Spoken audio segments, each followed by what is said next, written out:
So after firing Darvin Ham, the Lakers swung and missed on UConn's Dan Hurley, and now they're in desperate need of a head coach. As the season's just about 4 months away, we know our own JJ Redick is a top candidate, and Stephen A. threw another name in the mix. I know we've been talking a lot about JJ Redick, but with Monty Williams available, that is a situation that the Los Angeles Lakers should look at. Obviously, Jeannie Buss, I'm rooting for her to find the right person for the job. Respect Rob Pelinka, what he's going to do. So, listen, they're all going to be a part of the process, and we'll see what happens. And, you know, I think Monty Williams definitely should be a candidate for that job. Who's ready for their second wind? Yup, that would be this girl. And I don't even need more caffeine, Wendy. Please, I'd like an update. Could you give me the latest on the Lakers coaching search? Well, I know that everybody has really gotten into their feelings about this coaching search, and it has certainly been a long process. But as far as I have been told, the Lakers are still on path to hire JJ Redick. It is not a done deal. That's the most important thing. Do I think it'll be a done deal? Yes, I do. I do think there's some negotiation that has to happen between the sides, but I expect it to come together. But I would not make the assumption on anything because I've seen too much with this coaching search.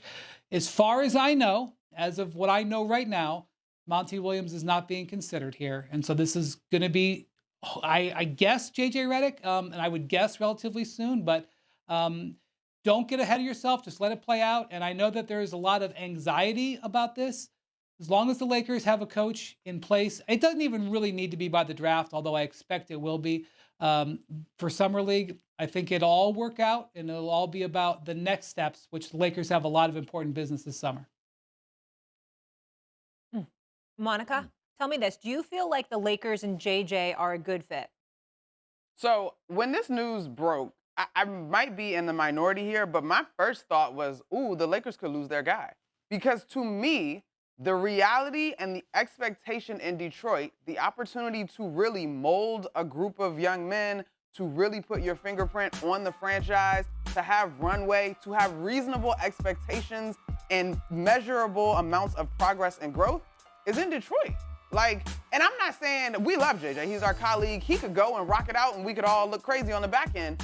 But we've seen for the Lakers, even coaches that have been successful, it's like a 2-year term out there. And so my thought was that JJ Redick has the autonomy, if he so desires, to say, wait a minute, I want to go explore what's going on in Detroit. And I know cities comparison may not quite be there unless you are a Detroit native and that's your place. Although I've had great summers in Detroit, I must say.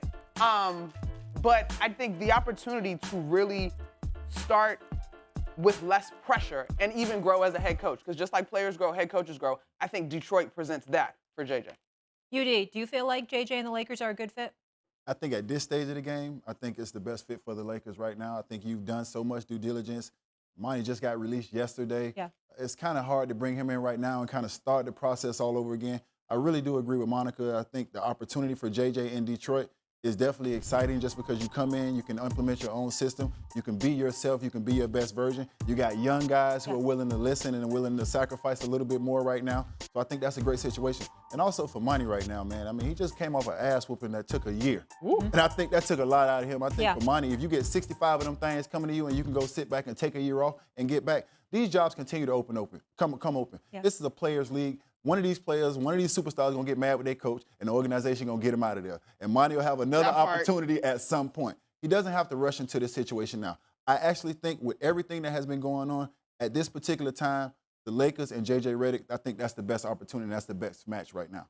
Yeah, listen, JJ's a friend, right? A colleague. Yeah. He's an incredible basketball mind. Want to see him get the job, want to see him succeed. I'm just curious, UD, from a player's perspective, is there any concern that he doesn't have coaching experience prior? I think it's more so the things that the guys can't worry. I mean, the things that the guys can't control. And I think that's what most of the NBA is. I spent 20 years in the league, and the last 5 years of my career was focusing on the things that the guys couldn't control because that's what these guys in this generation do. When my generation was playing, you just gave us a task. We ran through a wall and did what we were told to do. These guys have a different mindset. They're a brand. They have businesses. They have families. They have this and that going on. So it's a lot of other things that are going through these guys' minds. So when you're JJ and you're walking into a system like that, in a situation like that, You don't want to have to deal with all these other things. And I had a conversation with JJ. I looked him in his eyes and I said, JJ, what I said and how I feel has nothing to do with what I think about you as a basketball coach or a basketball mind. It's about most of these guys in the NBA focusing on the things that they can't control. He's going to walk into a locker room with the guys that already have an opinion and have formed an opinion.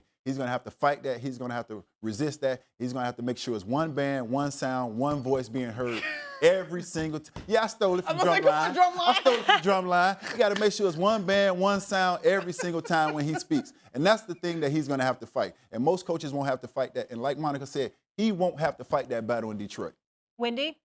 JJ very much wants to be the Lakers head coach. So regardless of Detroit or anything else. Now, if you're asking what's the better fit, as Monica and UD have said, you could make a case. You could put together a white paper explaining why it is, because there's less pressure for a first-time coach. But I do think JJ wants to be the Lakers coach. I don't think it's an ideal fit in a vacuum, because you're taking a team that's older and mature and expected to win now and putting in a first-year coach. I don't care. I don't have the research. I wasn't alive. But I'll bet Red Auerbach's first year as head coach, he made mistakes and screwed stuff up. Every first-year coach you're going to pay a price of experience. That's what happens. On the other hand, I think JJ has a couple of things working for him in any job that he takes, but especially this Lakers job. First off, as soon as he walks into the locker room, he does have credibility with the players. One of the most important things that you can do if you have star players on your team in the NBA is for the players to have credibility, with the coach to have credibility with the players. It's something that is fragile and is monitored all the time. And many, many times in the history of the NBA, when a coach has lost that trust and belief from their players, it has no chance. JJ will have that, whereas Dan Hurley wouldn't have had that. As great of a resume, Dan Hurley would have not walked in and instantaneously had the credibility that JJ will have. The second thing is, the one thing that the Lakers definitely struggled with last year was tactics. Tactically, they struggled, especially in that series that they lost to the Nuggets. And you could hear it from the players. Anthony Davis flat out said it after one of the losses about the tactics. JJ Redick, very clearly, because we've listened to this podcast, is obsessed and very focused on tactics. So I think, the contract will be interesting that he gets. We know that they offered Dan Hurley 6 years. LeBron is, at the end of his career. How many years will the Lakers offer? I think if I was JJ, I'd ask for 6. Quite frankly, if you're going to give another rookie NBA coach 6, I'd like to have 6. So that's why I'm not going to sit here and say, oh, yeah, done deal, let's go. When's the press conference? Let's just make sure it gets done. But I do think it's close. But this will be interesting. And I think everybody's had weeks now. This is not a snap decision. Everybody's considered all the angles, the Lakers players, the Lakers front office, JJ himself. Everybody understands the challenge, and we will see how it plays out. It's going to be fascinating. Yeah, one thing I just want to mention really quick before I come to you, UD, which I find interesting, is for people that are in an uproar that JJ didn't have coaching experience, right? Obviously played for many, many years in the NBA, was a star at Duke as well. Steve Kerr didn't have coaching experience when he took over for the Warriors. I mean, he was a GM of the Suns, so I don't want to diminish that. But we just talked about how they're the most annoying fan base because they're so spoiled and how entitled and how successful Steve Kerr was. And he never had, NBA head coaching experience. So I think the thing that jumps out to me in that comparison a little bit more than the experience or lack thereof is the age of that group and the experience of that group, right? Yeah. The Warriors, the year that they won in 2014, I believe they were 22-1 odds to get there. Yep. And so they're, again, I won't say house money entirely, but I think if I remember correctly, when the Warriors hit, people were kind of like, whoa, and then it opened up this window that surprised us. Literally the only thing that you say check box successful in the current purple and gold is championship. And I just don't know how realistic that is. And the point that I'll make about JJ, I got to kind of disagree with you on this one, Wendy. Yes, he will have their respect as a great basketball mind. He's going to have to earn their respect as a coach, just like Steve Kerr had to earn his respect as a coach. And I can remember when Spo came into his own coaching job, and he was the head coach. He was a guy who used to rebound and work me and Dwayne out late nights and do all those things. And when he got the coaching job, he had to earn that respect from us. And rightfully so, he did it, and he earned it. But Tell us they're how. not just going to give that to him. Yeah. Tell us about the earning Winning. respect process. Winning. Okay. Winning. Okay. Winning cures all. Winning kills Hey, everything. Wendy, so he's going to have to earn that respect as a coach, but they'll give him the respect because he has a great basketball mind and he's a former player. But respect as a coach, he will have to earn that. Wendy, this coaching search obviously was very stressful for me, you know, as a diehard UConn Huskies fan, you know, to make it about myself. You can ask Woj. I was like texting him every 5 seconds. Of course, Woj gave me nothing. But anyway, I'm happy Dan Hurley stayed pat. But with that being said, Wendy, why the heck has this not happened? Like, why are we still talking about it, and what are we waiting for? Yeah, I do think that there's probably some stuff that went on that we'll probably never know about in this process. I also think that it was important for JJ to work and complete his stated intention of doing the finals for ABC. I mean, I don't know if he'd ever say that, but I think that was a factor. But just to what UD said, like, you are correct, UD, of course. As a 20-year veteran, you've seen many coaches have to prove it.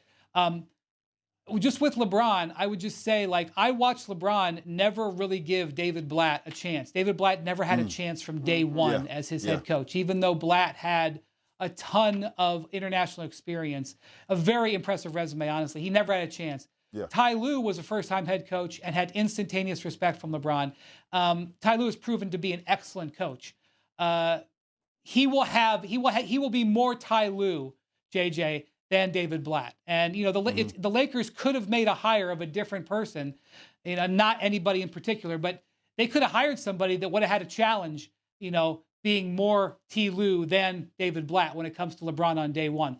Day one, JJ has a real chance with a player like LeBron and AD. And I think if you've got those guys on your roster, that has to be a concern. I think that was part of the Lakers' calculus for sure. Somebody tell me what it's going to mean for if this is successful. Like, what is it? What does you mean for JJ in this in year season? one? If he takes this, what is success defined as from this organization?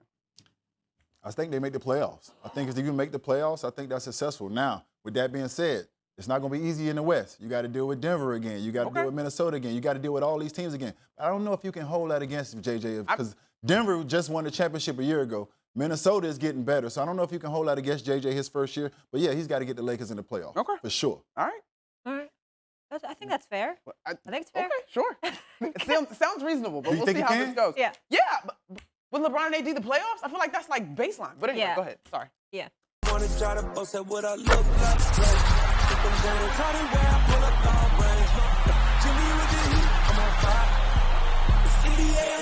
NBA